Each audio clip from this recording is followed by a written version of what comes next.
નમસ્કાર, આપ જોઈ રહ્યા છો ન્યૂઝ લાઈવ અને હું છું ખુશાલી। સમાચારની શરૂઆત કરીશું બ્રેકિંગ ન્યૂઝથી જે મળી રહ્યા છે સુરતથી। સુરતના સમાચાર આપને હચમચાવી નાખશે।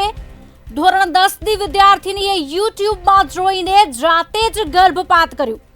નવજાત બાળકી મળવાના કેસમાં સૌથી મોટો ખુલાસો ચોક્કસથી કહી શકાય। 9 તારીખે પાંડેસરા વિસ્તારમાંથી નવજાત બાળકી મળી આવી હતી। પોલીસે તપાસ કરતા કિશોરીનો ભાંડો ફૂટ્યો હતો। आपने जणावी दीए 16 वर्षनी आ किशोरी 16 वर्षीय किशोરના સંપર્કમાં હતી અને કિશોરીએ યુટ્યુબમાં જોઈને બાથરૂમમાં જ ગર્ભપાત કર્યો। પોલીસે યુવક વિરુદ્ધ બળાત્કારનો ગુનો દાખલ કર્યો છે। સુરતના આજે સમાચાર છે ચોક્કસથી હચમચાવી દે તેવા છે, કારણ કે 9 તારીખે જ આ વિસ્તારમાંથી નવજાત બાળકી મળી હતી અને પોલીસે તપાસ કરતા કિશોરીનો ભાંડો ફૂટી ગયો હતો અને નવજાત બાળકી મળવાના કેસમાં સૌથી મોટો આ ખુલાસો કહી શકાય।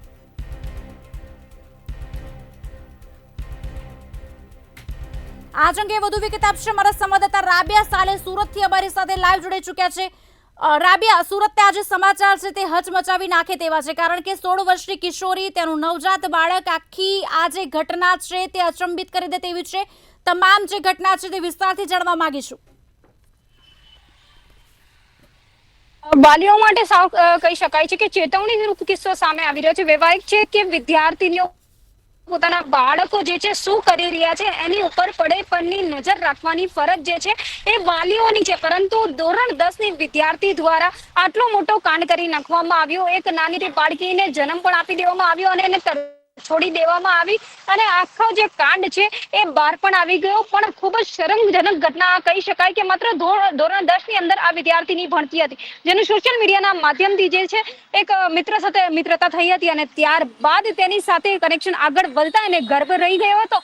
પણ વાર્તા ત્યાં જ આવીને ઊભી નથી રહી જતી। વાત છે સુરતના પાંડેસરા વિસ્તારની, જ્યાં અઠવાડિયા પહેલા એક નવજાત બાળકી કચરાના ઢગલામાંથી પડેલી મળી આવી હતી, જ્યાં સ્થાનિક મહિલાઓને બાળકીનો જોતા, બાળકીની પાસે ત્યાં ક્યાંક શ્વાન ઉભેલા જોતા મહિલાઓ દોડી આવી હતી અને ત્યારબાદ તે બાળકીને તેઓ જોઈ હતી।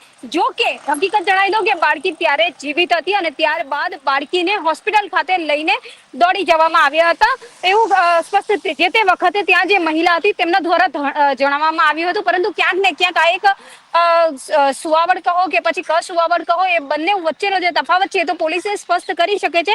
પણ ત્યારબાદ પોલીસ દ્વારા પાંડેસરા વિસ્તારમાં તપાસનો ધમધમાટ શરૂ કરવામાં આવ્યો હતો અને વાયા પોલીસને પણ સૂત્રો દ્વારા એક જે ધોરણ 10માં ભણતી દીકરી છે એની જાણ થઈ હતી અને પોલીસે તેના ઘરે તેની તપાસ પણ કરી હતી અને તપાસ કરતા તે વિદ્યાર્થીનીએ બાળકીને જન્મ આપ્યો હોવાનું પણ ક્યાંક તપાસની અંદર જાણવા મળ્યું હતું। પણ ક્યાંક ને ક્યાંક તે બાળકી શા માટે ત્યાં ફેંકી દેવામાં આવી એ જ વિદ્યાર્થીની હતી।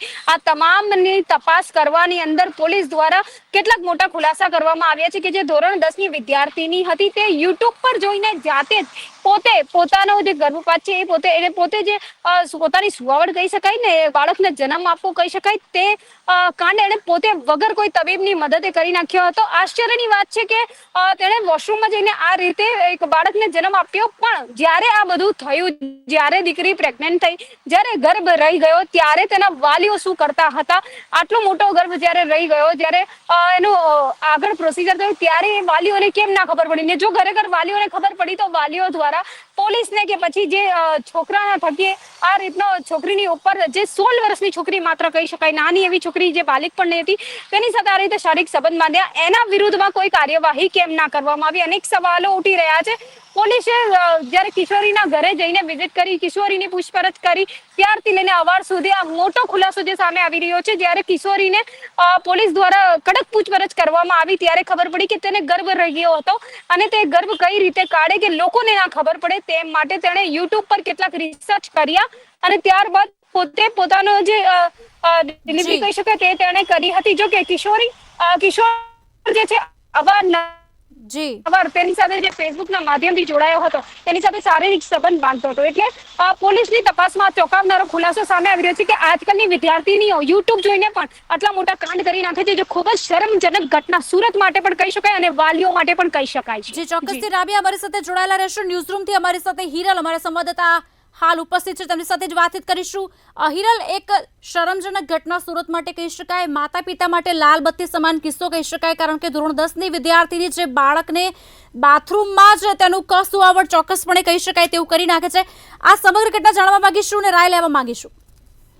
જી બિલકુલ હું જણાવી દઉં કે આ એક હચમચાવી નાખતી ઘટના છે. માતા પિતા માટે એક લાલ બત્તી સમાન આ કિસ્સો કહી જ શકાય, કારણ કે જે કાચી ઉંમરમાં, જે નાની ઉંમરમાં જ્યારે વિદ્યાર્થીને ભણતર લેવાની જરૂર છે, ત્યારે આ ઉંમરમાં વિદ્યાર્થીઓ સોશિયલ મીડિયાના દૂષણનો શિકાર બની રહ્યા છે. અને સોશિયલ મીડિયાનું જે દૂષણ જે પ્રકારે વાયુ વેગે પ્રસરી રહ્યું છે તે યુવાનોને તો બરબાદ કરી જ રહ્યું છે, પરંતુ નાની કુમળી વયના જે નાના બાળકો છે તેઓને પણ આ વેરવિખેર કરી રહ્યું છે. આ એક શરમજનક ઘટના કહેવાય. એ જ ખબર નથી પડતી કે આ શરમજનક ઘટના પર શરમ કોની પર કરવી, એ બાળકો પર કરવી કે જે પોતાની નાદાનીમાં સોશિયલ મીડિયાનો દુરુપયોગ કરે છે, એ માતા પિતાની ઉપર શરમ કરવી કે જે પોતાના બાળકોનું ધ્યાન નથી રાખી રહ્યા અને પોતાના કામમાં વ્યસ્તતાને કારણે પોતાના નાના બાળકોને સોશિયલ મીડિયાનું દૂષણ પોતાના જ હાથે પોતાના બાળકોના હાથમાં થમાવી દે છે. એ સરકાર પર આપણે એ શરમ અનુભવી કે આ નાના બાળકો જે પ્રકારે આ દૂષણનો ભોગ બની રહ્યા છે તેની પર કોઈ કાયદો બનાવવામાં નથી આવતો, કોઈ નિયમો એવા કડક કરવામાં નથી આવતા. ત્યારે આપણી સાથે અમારા સંવાદદાતા કિંજલ પણ આપણી સાથે જોડાયેલા છે. કિંજલ, જે પ્રકારે આ ઘટના સામે આવી છે ખરેખર નિંદનીય છે, શરમજનક છે, હચમચાવી નાખનારી છે. રૂવાડા ઊભા થઈ જાય છે આવી ઘટનાઓ જ્યારે આપણે સાંભળતા હોઈએ છીએ. ત્યારે તમારું શું કહેવું છે કે જે પ્રકારે નાના બાળકો સોશિયલ મીડિયાનું દૂષણ બની રહ્યા છે અને આ પ્રકારની ગંભીર ઘટનાનો ભોગ બની રહ્યા છે, શું કહેશો? હિરલ, ચોક્કસથી જે અત્યારે સોશિયલ મીડિયાનો વાયુ વેગે જે ઉપયોગ છે તે બાળકો કરી રહ્યા છે, સાથે સાથે બાળકોને ઓનલાઈન શિક્ષણ આપવામાં આવે છે અને તેના જ કારણે સૌથી વધારે લત બાળકોને મોબાઈલ ફોનની પડી જતી હોય છે. ત્યારે માતા પિતા પણ તે જોતા નથી કે પોતાનું બાળક ફોનમાં શું જોઈ રહ્યું છે અને તેના જ કારણે સુરતમાં આ 16 વર્ષની દીકરીએ યુટ્યુબ ઉપર જોઈને વિડીયો મારફતે ગર્ભપાત કરી દીધું. એટલે વિચારો કે એ બાળકી કેટલા ટાઈમથી મોબાઈલથી એડિક્શન હશે અને તે કેટલા ટાઈમથી તેને ખબર હશે કે આ પ્રકારના તમામ જે વિડીયો હોય છે તે સોશિયલ મીડિયા ઉપર મળી જતા હોય છે અને તેના જ કારણે તેને ખબર પડી કે પોતે જે ગર્ભવતી છે અને તેણે યુટ્યુબમાં સર્ચ કરીને વિડીયો જોઈને આખું પોતાના બાથરૂમમાં રહીને ગર્ભપાત કરી દીધું. એટલે કે ખૂબ જ મોટી ઘટના કહી શકાય. અને તેણે જે ગર્ભપાત કર્યા બાદ પોતાનું બાળક છે તે કચરામાં પણ ફેંકી દીધું. એટલે કે સૌથી ખરાબ ઘટના કહી શકાય, શર્મસાર કરતી ઘટના છે. ત્યારે સોશિયલ મીડિયાનો ઉપયોગ અત્યારે બાળકો વધુ કરી રહ્યા છે. ત્યારે પોતાના માતા પિતા જ પોતાના છોકરાઓને જે ફોન છે તે આપી દેતા હોય છે. ત્યારે અત્યારે નાના છોકરાઓ સ્કૂલ અને ટ્યુશનમાં જતા હોય ત્યારે પણ તેમની પાસે પોતાનો પર્સનલ ફોન હોય છે.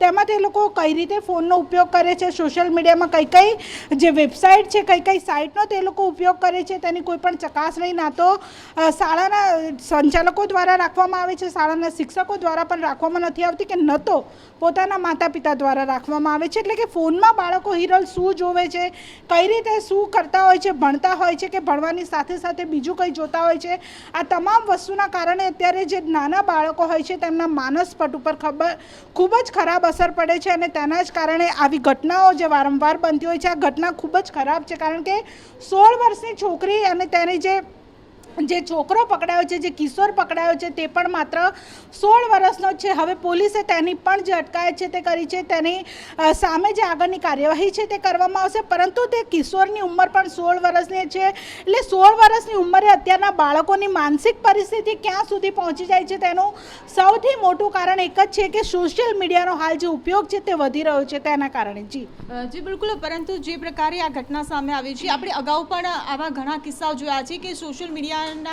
માધ્યમથી આત્મહત્યાના પણ ઘણા કિસ્સા સામે આવ્યા છે, દુષ્કર્મના પણ કિસ્સા સામે આવ્યા છે. અને આવી રીતે પ્રેમ જાળમાં ફસાવીને પ્રેમને લગતા પણ કિસ્સાઓ ઘણા સામે આવ્યા છે. તો શું નથી લાગતું કે માતા પિતાએ આવા કિસ્સાઓથી કોઈ શીખ લેવી જોઈએ? માતા પિતાઓ સામે અનેક એવા કિસ્સાઓ બન્યા છે કે જે સોશિયલ મીડિયાના કારણે પોતાના જે કુમળી વયના, જે નાની વયના બાળકો હોય છે તેમને ઘણીવાર ગુમાવવાનો પણ વારો આવે છે. તેવા અનેક લાલ બત્તી સમાન કિસ્સાઓ બન્યા છે. પરંતુ તે માતા પિતા હજુ પણ જે ઘોર નિંદ્રામાં સૂતા છે તે જાગતા નથી, પોતાના બાળકોને મોબાઈલ ફોન આપતા હોય છે. કારણ કે અત્યારના બાળકોના મગજ પણ ખૂબ જ અત્યારે નાની વયથી ક્રોધિત થઈ જતા હોય છે. તે લોકો વારંવાર માતા પિતા સામે જીદ કરતા હોય છે અને પોતાના બાળકોની જીદ પૂરી કરવા માટે માતા પિતાને એવું હોય છે કે મારું બાળક કોઈ વસ્તુની માંગણી કરે છે તો તે પૂરી કરી દેવી જોઈએ, એટલે પોતાની બાળકોની જે જીદ પૂરી કરવા માટે જે મોબાઈલ ફોન છે, સેલ ફોન છે તે આપી દેતા હોય છે. સાથે સાથે અત્યારે તમામ જે છોકરાઓની 12થી લઈને 18 વર્ષ સુધીના છોકરાઓને અત્યારે દેખાદેખી ખૂબ જ વધી ગઈ છે કે ટ્યુશનમાં ફોન લઈને આવે છે, અને સૌથી વધારે જે કોરોના પછી જે ઓનલાઈન શિક્ષણ વધ્યું, અને ઓનલાઈન શિક્ષણ વધવાને કારણે દરેક છોકરાઓ ફોનથી વધારે એડિક્ટેડ થઈ ગયા છે, અને તેના જ કારણે જે સોશિયલ મીડિયાનો ઉપયોગ પણ સતત તેઓ કરી રહ્યા છે. ભણવાની સાથે તો સોશિયલ મીડિયાનો જે સતત વપરાશ થઈ રહ્યો છે તેના કારણે જે ખૂબ જ જે ગંભીર પરિણામો છે તે આવતા હોય છે. સોશિયલ મીડિયામાં તેઓ અનનોન જે લોકો હોય છે તેમની સાથે પણ કનેક્ટ થતા હોય છે, અને એવા ઘણા કિસ્સાઓ બનતા હોય છે કે તેમાં તેઓ પ્રેમ જાળમાં પણ ફસાય છે, અને આવી રીતે પ્રેમ જાળમાં ફસાયા બાદ તે તેને મળવા જતા હોય ને આવી રીતે ન કરવાનું થઈ જતું હોય ત્યારે જે આ 16 વર્ષની જે બાળકી છે તે તેને માત્ર મળવા ગઈ હતી, અને એક રૂમમાં તે બાળક એને લઈ ગયો, અને ત્યારબાદ તેની સાથે જે દુષ્કર્મ થયું, અને હવે અત્યારે તે બાળકી છે તે ગર્ભવતી થઈ ગઈ હતી, અને આ સમગ્ર જે ચિત્ર છે તે બહાર આવ્યું. પરંતુ આ સોશિયલ મીડિયાને કારણે, કારણ કે યુટ્યુબ ઉપર તેણે સર્ચ કર્યું કે કઈ રીતે ગર્ભપાત કરાવવું, અને તે વિડીયો એણે જોયો, અને વિડીયો જોયા બાદ એ બાળામાં પણ 16 વર્ષની બાળકીમાં કેટલી હિંમત હશે કે તેણે જાતે જ પોતાના બાથરૂમમાં જઈને હિરલ વિડીયો જોઈને વિડીયો મારફતે તેણે ગર્ભપાત કરી દીધું, અને પોતે જાતે જ જઈને પોતાનું બાળક જે નાની બાળા, જે કુમળી વયની જે નાની બાળા હતી ફૂલ જેવી, તે બાળાને તે કચરામાં નાખી આવી. એટલે કે સોશિયલ મીડિયાથી તેની માનસિક પરિસ્થિતિ કેટલી હશે અને તેનામાં હિંમત કેટલી આવી ગઈ હશે કે તેણે આટલું મોટું જે પગલું છે તે ભર્યું, અને ત્યારબાદ હવે તે બાળકી છે તેની પણ પૂછપરછ કરવામાં આવી રહી છે. કારણ કે સોશિયલ મીડિયામાં તે યુટ્યુબ ઉપર ભૂતકાળમાં પણ તેણે આવા કોઈ વિડીયો સર્ચ કર્યા હશે કે જોયા હશે કે કઈ રીતે તેને ખબર પડી કે સોશિયલ મીડિયા ઉપર જો સર્ચ કરવાથી આવા પણ કોઈ પણ પ્રકારના વિડીયો આવે છે. કારણ કે આપણે જોઈએ તો હમણાં સોશિયલ મીડિયાનો જે ઉપયોગ છે તે ખૂબ જ વધી ગયો છે. સાથે સાથે બાળકો નાની વયમાં અત્યારે કાર્ટૂન જોતા હોય છે, કાર્ટૂનમાં પણ પોનનું જે કાર્ટૂન હોય છે તે પણ આવતા હોય છે. એટલે કે બાળકો કઈ રીતે શું જોતા હોય છે સોશિયલ મીડિયામાં તે માતા પિતાને ખબર જ નથી હોતી. કારણ કે એક ફોનમાં અત્યારે તમે સર્ચ કરો ગૂગલ ઉપર તો તમામ વસ્તુ આવે છે, અને તેના જ કારણે એક ક્લિકમાં તમામ વસ્તુ આવી જતી હોય છે. ત્યારે માતા પિતાએ પોતાના બાળકનો ફોન છે તે સમયાંતરે પણ તપાસવું જોઈએ કે મારું બાળક છે તે ફોનમાં શું કરે છે. જી બિલકુલ, જે પ્રકારે આ ઘટના સામે આવી છે ત્યારે સવાલ ચોક્કસથી ઊભા થઈ રહ્યા છે કે આખરે મા બાપને કેમ ખબર ના પડી કે જ્યારે પોતાની દીકરીએ 16 વર્ષની જે દીકરી હતી તેને પોતાના જ બાથરૂમમાં ગર્ભપાત કરાવી દીધું. કેમ માતા પિતા એ તકેદારી નથી રાખતા કે પોતાના બાળકો મોબાઈલમાં શું કરી રહ્યા છે, શું જોઈ રહ્યા છે, શું શીખ લઈ રહ્યા છે. ત્યારે આ જે ઘટના સામે આવી છે ખરેખર અનેકો સવાલો ઊભા થઈ રહ્યા છે. ત્યારે સરકારને પાસે આપણે એવી અપેક્ષા રાખી શકીએ કે જે કોઈ પણ વેબસાઇટ છે તેની પર જે અણધાર્યા પોર્ન વિડીયો પણ જે શો થતા હોય છે તેની પર કંઈક કંટ્રોલ રાખવામાં આવે. મોબાઈલનો જે રીતે ઉપયોગ થઈ રહ્યો છે, જે પ્રકારે દુરુપયોગ થઈ રહ્યો છે તેની પર કંઈક કંટ્રોલ કરવામાં આવે, તે પ્રકારના કાયદા બને તે એક અત્યારે માંગ ઉઠી રહી છે. જી રાબિયા અને હિરલ, આપ બંનેનો આભાર સમગ્ર માહિતી આપવા બદલ. વધુ માહિતી આપની પાસેથી લાતા રહીશું. તો આ એક શરમજનક ઘટના સુરત માટે કહી શકાય, માતા પિતા માટે લાલબત્તી સમાન એક કિસ્સો પણ ચોક્કસથી કહી શકાય કે કિશોરીએ યુટ્યુબમાં જોઈને જ બાથરૂમમાં ગર્ભપાત કર્યું અને કચરામાં ફેંકી દીધું.